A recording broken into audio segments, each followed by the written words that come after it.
আমার নাম হচ্ছে আসাদুর রহমান সাকি, আমি আসুস বাংলাদেশের country product manager. VivoBook S15 2024 model, এবং এটাতে আমরা যেটা স্পেশাল যে ফিচারটা দিচ্ছি সেটা হচ্ছে এটা প্রথম কো-পাইলট প্লাস পিসি বাংলাদেশে, এবং এটাকে আমরা বলছি এআই পিসি। এবং এটার সিপিইউটাও ইন্টারেস্টিং, এটা এএমডি বা ইন্টেল কোনো সিপিইউ না, এটা হচ্ছে স্ন্যাপড্রাগন কোয়ালকম সিপিইউ, এবং এটা প্রথম বাংলাদেশের মার্কেটে আমরা লঞ্চ করছি। এটার মেইন ফিচারই হচ্ছে এআই ফিচার, এবং এআই ফিচার বলতে এখানে অনেকগুলো ফাংশন আছে এবং অনেকগুলো ফিচার আছে, যেটা ডিটেল আমরা হয়তো আজকে প্রোগ্রামে দেখাবো। এবং একই সাথে এটা কাস্টমারের জন্য যারা হয়তো পাওয়ারফুল পিসি ইউজ করতে থাকেন বা যাদের জন্য পারফরমেন্স অনেক ইম্পর্টেন্ট, যেমন আপনার ভিডিও এডিটর হতে পারে, গ্রাফিক্স ডিজাইনার হতে পারে, কর্পোরেট সেগমেন্টে যারা ল্যাপটপ ইউজ করে তাদের জন্য হতে পারে, তাদের জন্য খুব ভালো একটা সলিউশন হবে আমাদের এই এআই পিসি। জাস্ট একটু বলেন যে এই ধরনের পিসিগুলো এখন ট্রেন্ড কেমন দেখতেছেন, আর কো-পাইলট শব্দটাকে আপনাদের ইয়াতে আমি দেখতেছি কো-পাইলট প্লাস পিসি, এই কনফিগারেশন কেন আছে?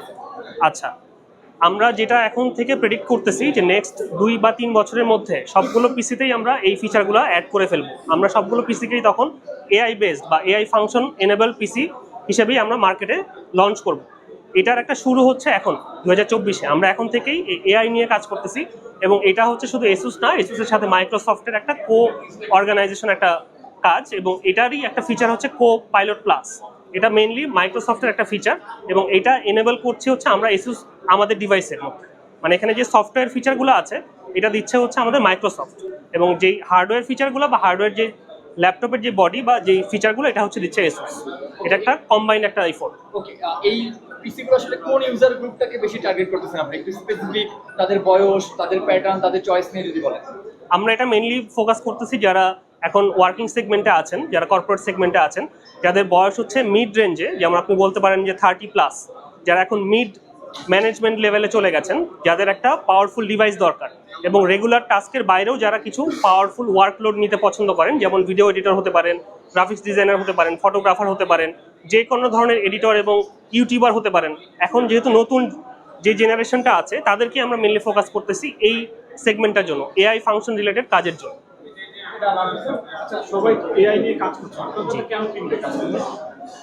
প্রথমত হচ্ছে বাংলাদেশে এটাই হচ্ছে প্রথম এআই পিসি, এবং কোয়ালকম দিয়ে প্রথম ল্যাপটপ হচ্ছে বাংলাদেশে এটাই প্রথম।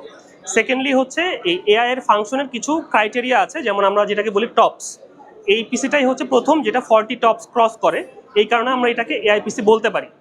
যেমন আপনার ইন্টেলের 14 জেন যে ল্যাপটপগুলো আছে এখানেও এআই ফাংশন আছে, কিন্তু সেটার টপসটা কম, 40 টপসের নিচে। কাজেই এইটা যেই ফিচারটা দিবে বা যে পারফরমেন্সটা দিবে, যে স্মুথলি যে আপনাকে যে কোনো ফিচার ইউজ করতে সাহায্য করবে, সেটা অন্য যে কোনো ল্যাপটপের থেকে অনেক বেশি ফাস্টার হবে। জি জি জি, আমাদের প্রতি বছরই অনেকগুলো ল্যাপটপ লঞ্চ হয়, এবং নতুন ফিচার আসলেই আমরা সাথে সাথে বাংলাদেশে সেটা লঞ্চ করার ট্রাই করি। এর ধারাবাহিকতায় আমরা কয়েক মাস আগে লঞ্চ করেছিলাম হচ্ছে জেনবুক ডুয়েল স্ক্রিন একটা ল্যাপটপ লঞ্চ করেছিলাম। তার ধারাবাহিকতায় আমরা আজকে লঞ্চ করছি হচ্ছে এআইপিসি, এবং এআইপিসিটা এখন যেটা লঞ্চ করছে এটা হচ্ছে কোয়ালকম এআইপিসি। নেক্সট মান্থে মানে অক্টোবরের দিকে আমরা এক্সপেক্ট করতেছি আমরা লঞ্চ করব ইন্টেল দিয়ে যে এআইপিসিটা আসবে, আমরা সেটা লঞ্চ করব। জি, কাস্টমারের জন্য তো অবশ্যই অফার থাকবে, এবং নতুন লঞ্চ করার মডেলের সাথে সাথে আমরা কিছু প্রি বুক অফারও দিচ্ছি।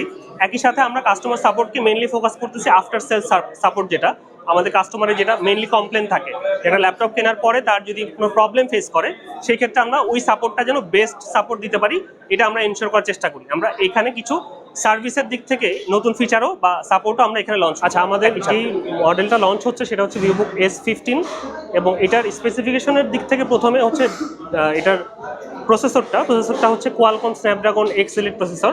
এই প্রসেসরটা আমরা যদি কম্পেয়ার করি তাহলে এটা হচ্ছে ম্যাকবুকের M3 চিপের থেকেও 20% ফাস্টার, এবং এটা i7-এর থেকেও বেটার। আর যদি আপনি র্যাম আর এসএসডির কথা বলেন, এখানে 16 GB অফ র্যাম থাকবে LPDDR5, এবং এখানে 512 GB SSD থাকবে। একই সাথে এটা যে ডিসপ্লেটা হচ্ছে একটা ওলেড ডিসপ্লে, এটাকে আমরা বলছি 3.2K ওলেড ডিসপ্লে, এবং এটাতে হচ্ছে 120 হার্টজের একটা রিফ্রেশ রেট থাকবে, যার কারণে আপনার যে কোনো কন্টেন্ট ক্রিয়েটাররা এটাতে যে কোনো ধরনের এডিটিং এবং যে কোনো ধরনের কন্টেন্টের কাজ করতে পারবেন। একই সাথে এটা কিন্তু গেমিং এনেবলড, তার মানে যারা FPS গেমার আছেন তাদের জন্য কিন্তু এটা গেমিং সাপোর্টটাও দিবে। আর যদি ব্যাটারির কথা বলি, এটাতে 70 ওয়াট আওয়ারের একটা ব্যাটারি আছে, যার কারণে আপনি লং টাইম একটা ব্যাটারি ব্যাকআপ পাবেন। আমরা ক্লেম করছি এটাতে 18 আওয়ার্স প্লাস ব্যাটারি ব্যাকআপ পাওয়া যাবে।